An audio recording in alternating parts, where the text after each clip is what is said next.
দত্তার মেরম কিলামু এক কথা শেষ দেয়ারে দত্তার মেরম কিলামু এখানে আসছিলাম যুদ্ধ করার জন্য।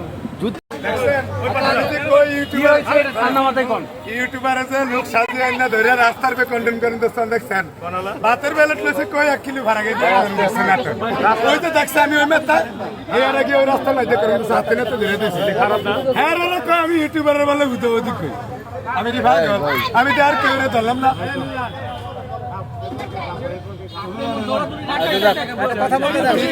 আমি বইয়ে থাকলে এডি ধরবো কে আমি তো কামে এডি ধরুন আচ্ছা ক্লিয়ার করে বলেন কি হয়েছে, ঘটনাটা কি হয়েছে?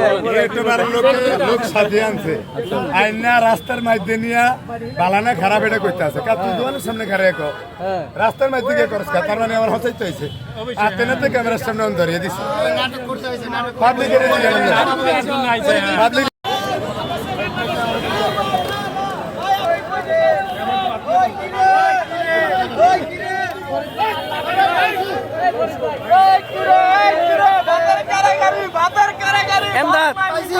বাদ পে তোমার অনুভূতিটা একটু শেয়ার করো।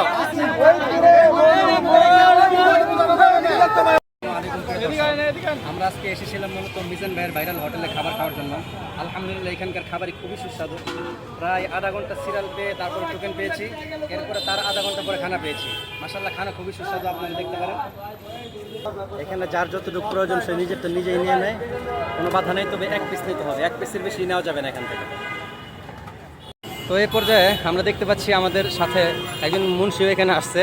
তো মুন্সি হুজুর, আপনি এখানে কেন আসছেন? এখানে আসছিলাম যুদ্ধ করার জন্য। যুদ্ধ করার জন্য? যুদ্ধে জয় হয়েছেন?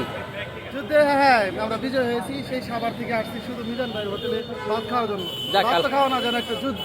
যাক মাশাআল্লাহ, পাইছেন তো শেষমেশ। খুবই খাইছি। যাক, তো আপনাদেরকে এখন ওই এইখানে যে রান্না হচ্ছে, যে এখানে যে মাতবাখের ভিতরে যে চুলার ভিতরে, সেই চুলাটিও দেখাচ্ছি। এই যে এখানে রান্না হচ্ছে, এখানে আনলিমিটেড ভাত রান্না হয়। এই যে